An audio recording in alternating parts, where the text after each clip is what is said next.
Hello traders, welcome back to the next video in this series here, in this intro course to trading Forex and price action.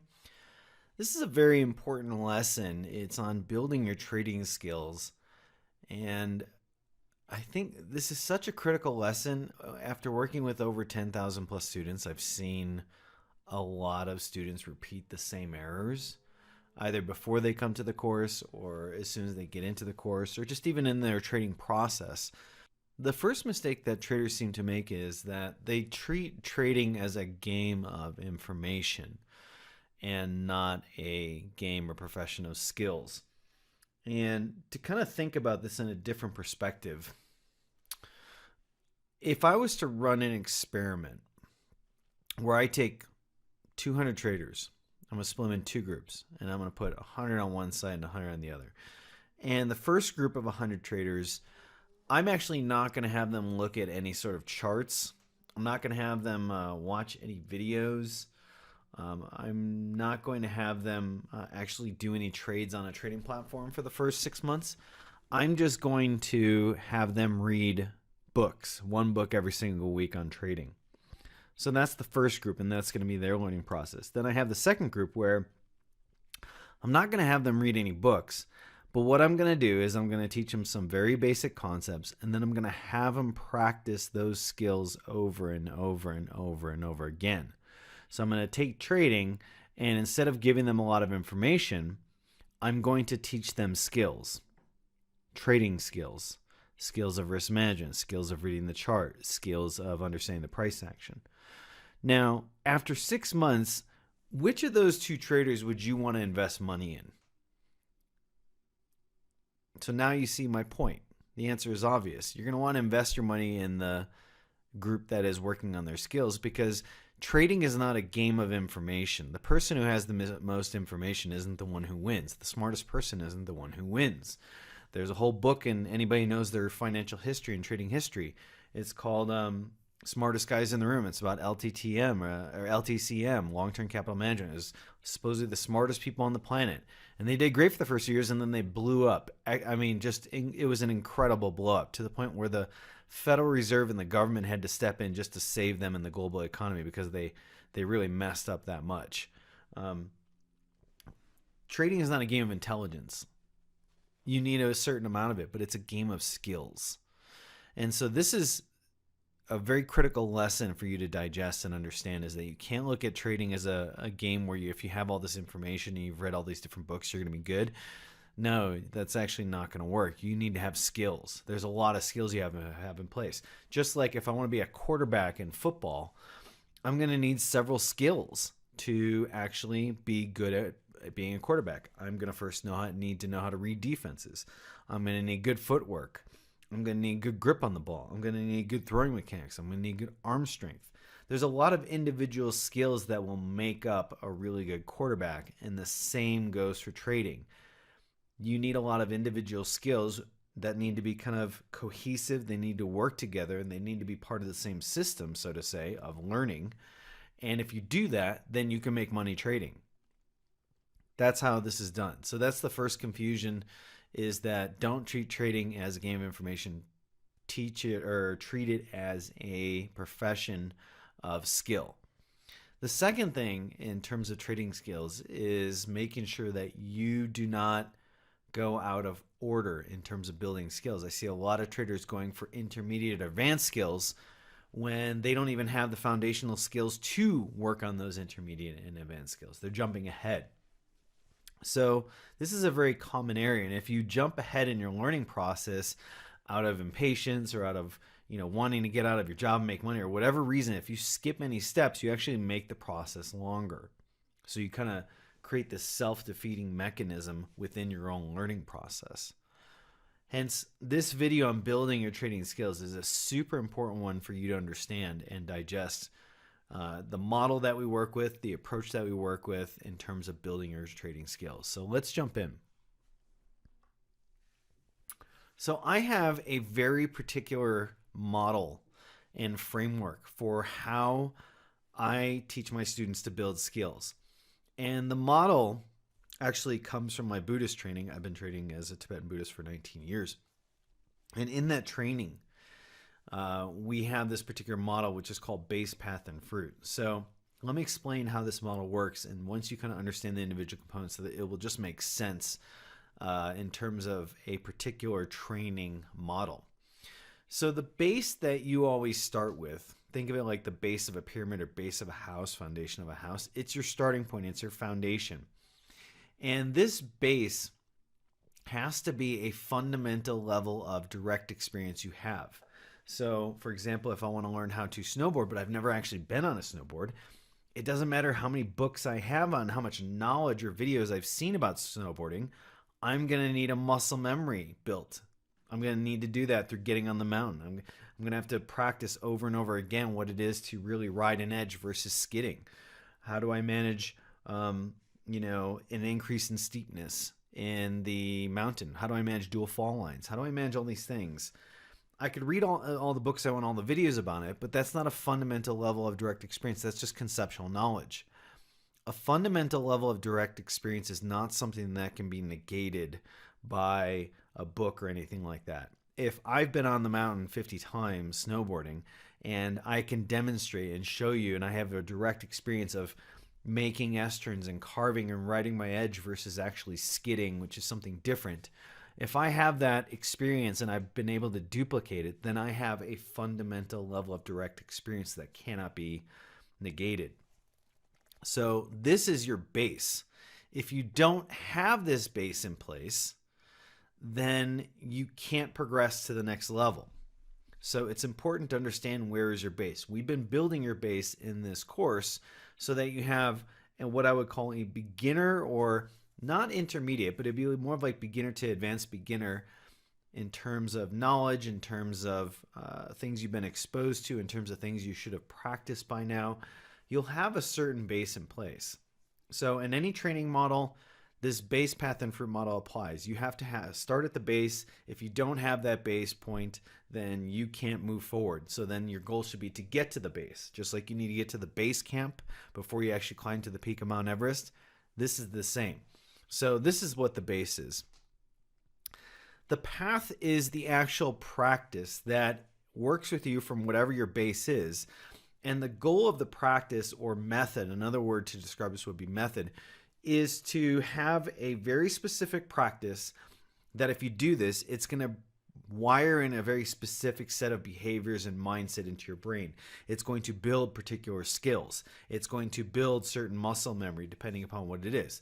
So if I need to, again, let's go back to snowboarding. If I need to understand that how I'm initiating my first turn is with my front knee, I'm going to need to go practice that on the mountain on various levels of steepness, on single and dual fall lines.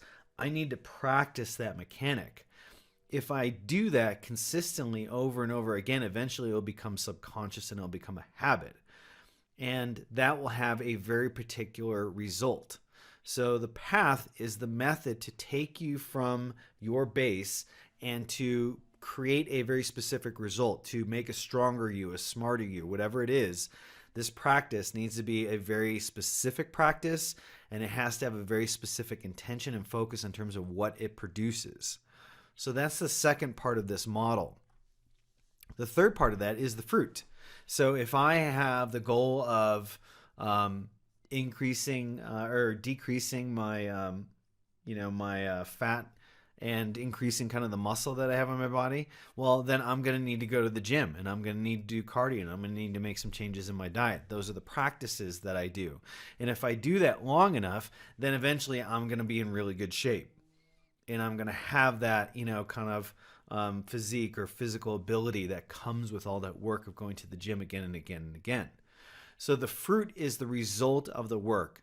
And it should be relatively specific. So it's the kind of thing where you should know, you're in a good training system if the practices and the methods that you use create very predictable results, very predictable fruits. Otherwise, you're just kind of shooting in the dark, aren't you? If you don't know what the result's going to be, you don't have a rough idea, or you have no other baseline or experience or data to show that, hey, when somebody does this practice again and again and again, eventually it leads to this.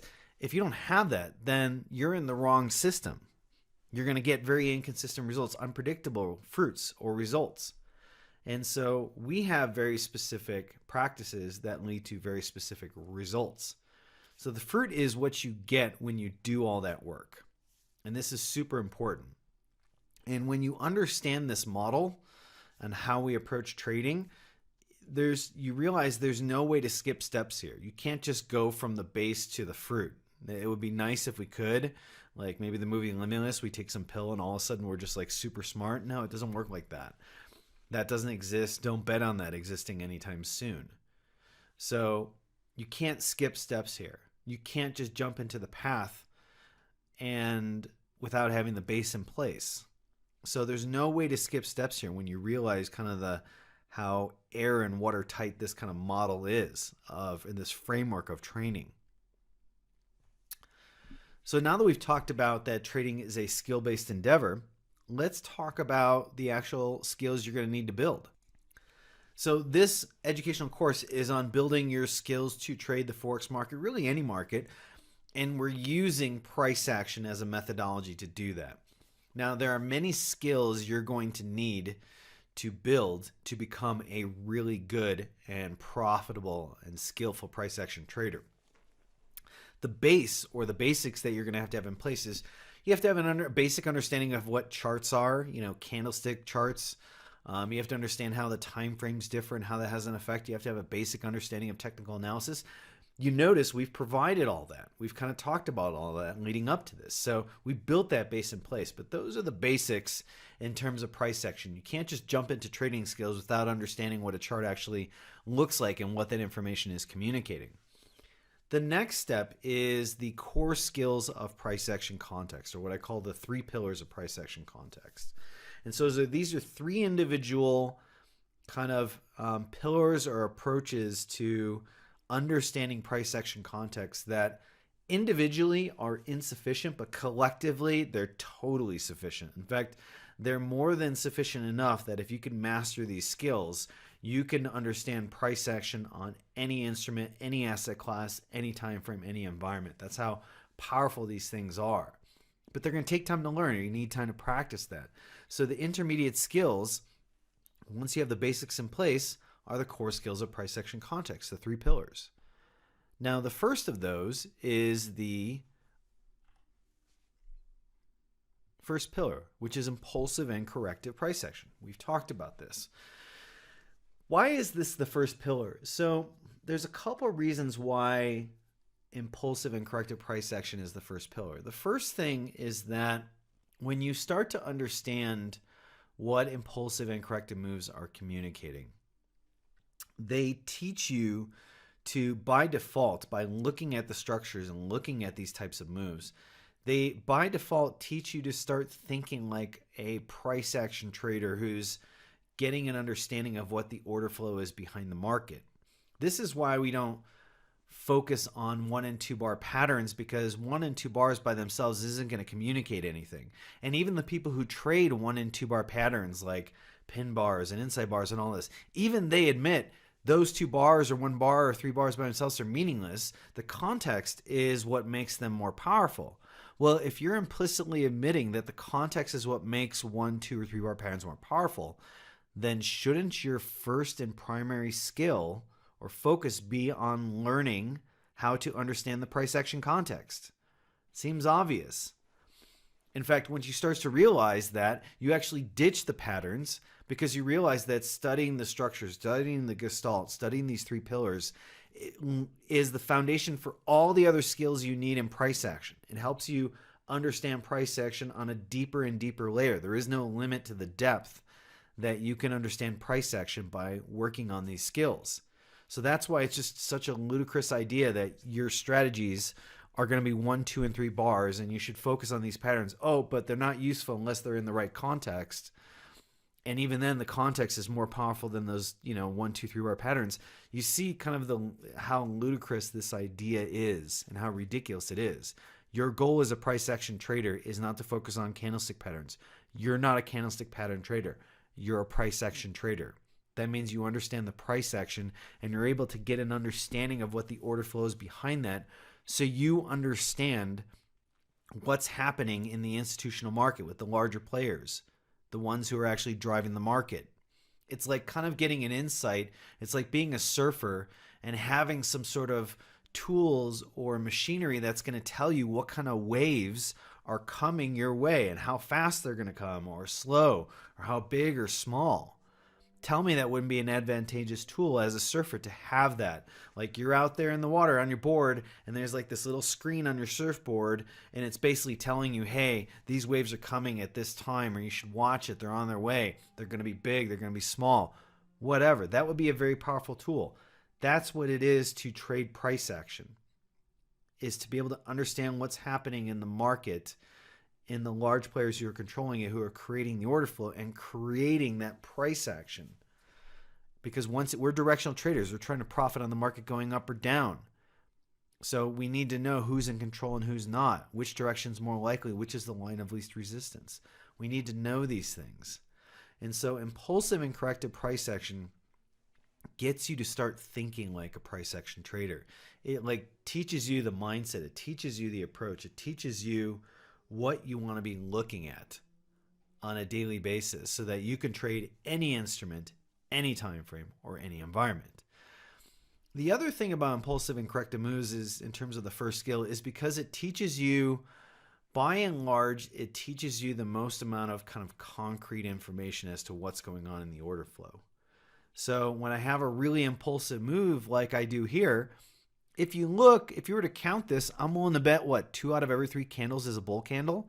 So think about that. If this is a 4-hour chart or a daily chart, think about that.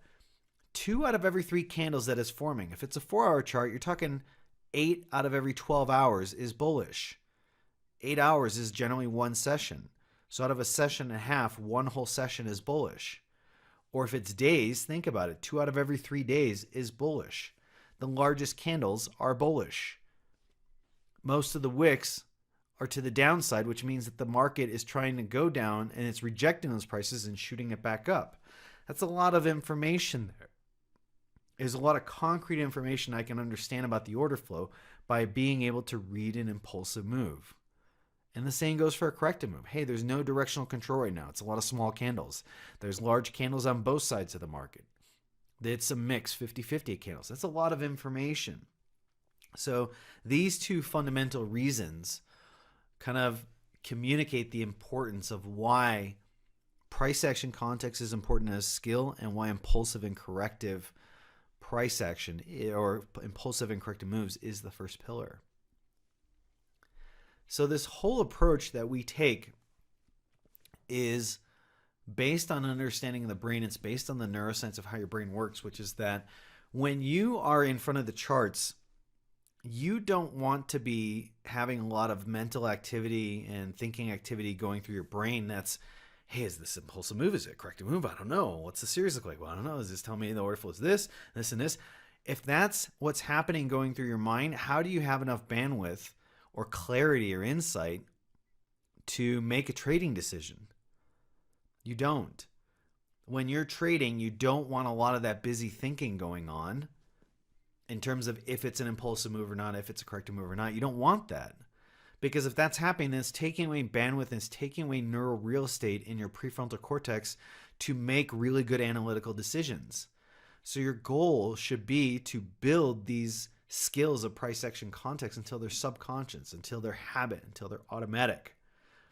So I don't need to think about, when I pick up the guitar or jump on the piano, hey, is this the A? Is this the C note? What key is this and what's the pattern? Like, I'm not thinking about that.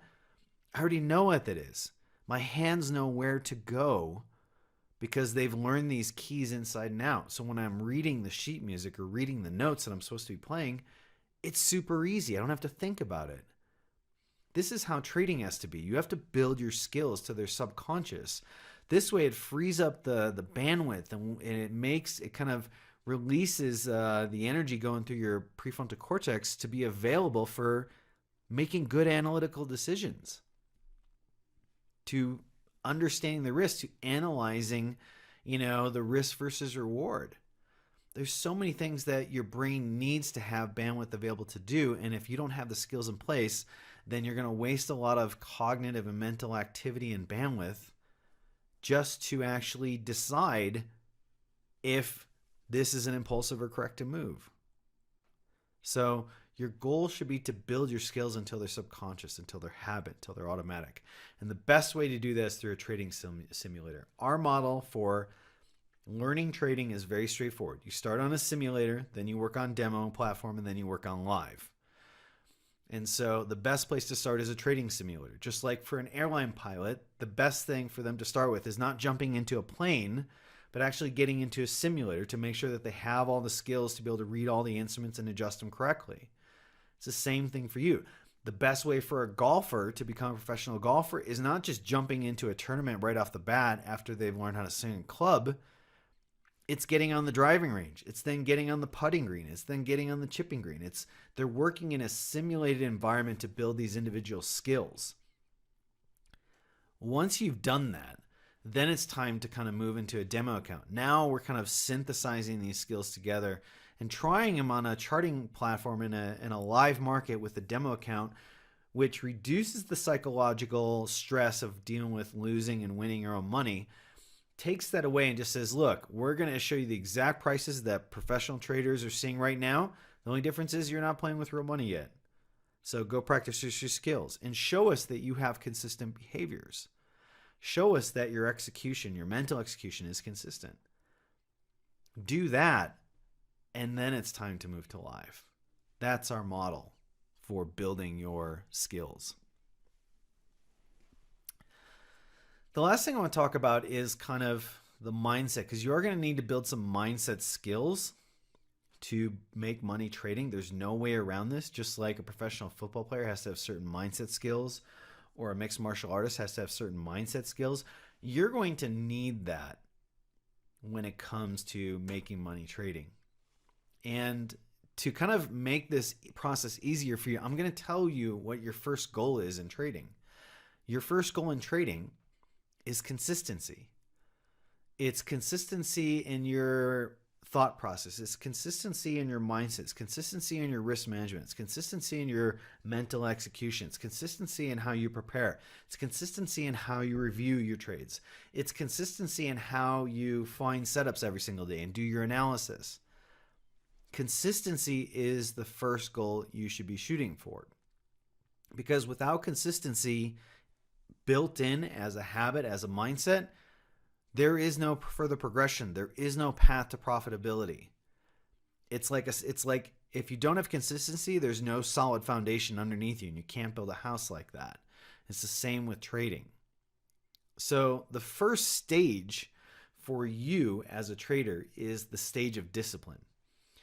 And the reason why this first stage is a stage of discipline is because you right now, as you're watching this video and listening to my voice here, you do not have all the skills to make money trading right now. If you did, you could just jump on a chart right now and start making money.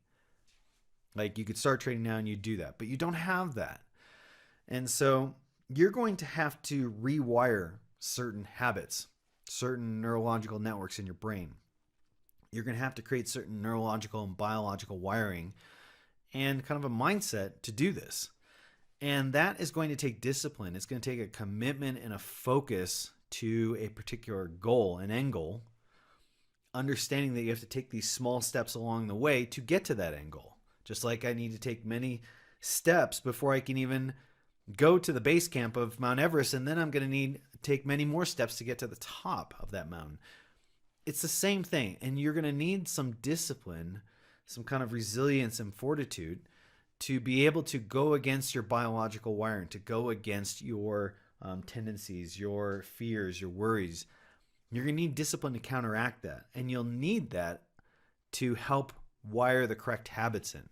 So the first stage is really the stage of discipline, and the reward or the fruit of this stage is consistency.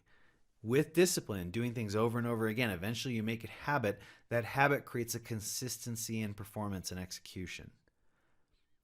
And so if your goal in the beginning is consistency, then you're going to need discipline to do this. You're going to need to build this discipline to create that kind of mindset, that habits, that ability to execute, so you eventually are consistent in your execution. Without consistency, you cannot progress to the second stage. Just like you cannot build a house on a shaky foundation where the walls are moving every single day. That just doesn't work. That's what it's like with if you don't have consistency. Consistency doesn't come from the system by itself. Consistency only comes from the mind. If you have no consistency in your mental process, in your thinking process, in your self-talk, in your mindset, in the things you've wired into your brain, then there will be no consistency in your trading. There is no way around this. For any trader, consistency has to come from the mind. We're not athletes who are throwing a football or kicking a soccer ball or shooting a basketball every day, where the consistency does partially come from our mindset, but it also comes from our bodies. We have to wire the muscle memory in to do that. No, that's not what's happening with trading. Trading is a game of the mind and the mindset and the mental skills that you have. And you're going to need consistency to do that. If you don't have consistency in your mind in terms of how you approach trading, you won't have consistency in your trading. So just remember that consistency only comes from the mind.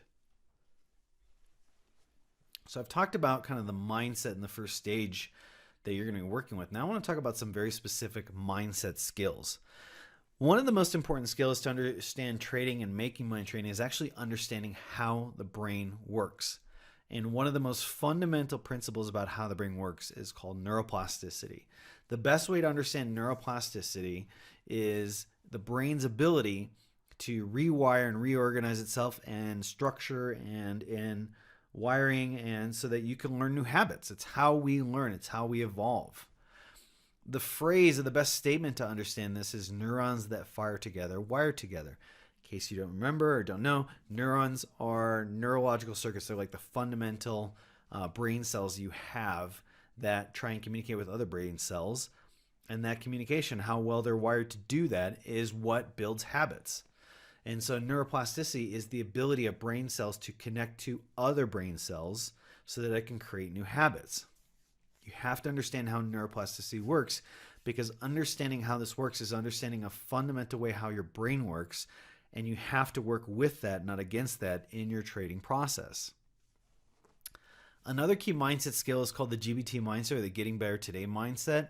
So this is someone who isn't necessarily focused on, if you have this mindset, you're not focused on making money today per se through trading. The most important thing you're focused on is building the skills to make money trading. You know, right now I'm learning to play poker. And so, yeah, I like to make money every single session I sit down, but I know that's not realistic. Even if I knew how to play poker, it's not realistic. And even then, I'm focusing on a very beginning set of skills so that I can make them automatic. Once I have that, then I'm going to work on intermediate skills. But whether I make money today or not on the poker tables is irrelevant to me. What's most important to me is that I got better as a poker player today. My skills got better. My skills got more automatic. My ability to read situations and poker hands and pre-flop has gotten better. Understand ranges has gotten better. So I'm not focused on winning and losing today. I'm focused on getting better today, because I know if I get better and do that every single day, the winning will come naturally. So getting better today mindset. What can I do today to get better? That's a super important mindset. Self-awareness. This is a super important mindset skill, and it's an underrated skill. Because if you don't have any sort of level of self-awareness or self-reflexive awareness, then when emotions come up or your mind kind of starts to go off the reservation, you don't have the awareness to realize that's what's happening. And basically then you go on autopilot, and now you're making really bad decisions on autopilot, and it's not you. It's not your conscious awareness that's doing it. The way around that is self-awareness. You have to build a level of self-awareness in terms of what triggers you, what doesn't, which parts do you relax with in trading, which parts really kind of frustrate you. This is all part of the process to build self-awareness, and you're going to need to do this to make money trading. There's no way around it. So with that being said, I really hope you take this lesson to heart. This is one of the longer lessons, and there's so much meaty information in here. I've condensed things into this video that have taken me years and years to learn, and 5, 6 plus figures to learn. So I'm saying these things to save you money, to save you time, in the hopes that you really take this on. Out of the 10,000 plus students I've worked with, the students that take this on and really do this, those are the ones who progress the fastest and start making money the fastest. The ones who skip this are the people who take years and years and years. Sometimes it takes them even a couple years just to unlearn the bad habits, or going kind of against this model and structure and framework of trading I've created here for you. So really take this to heart. I hope you do. I really hope that you make this a part of your practice, because if you do that, you're going to see the results. You're going to see real changes in your trading performance, in your mindset, in how you perform. This is a real thing. So with that being said, I hope you enjoyed this video, and I'll see you in the next lesson.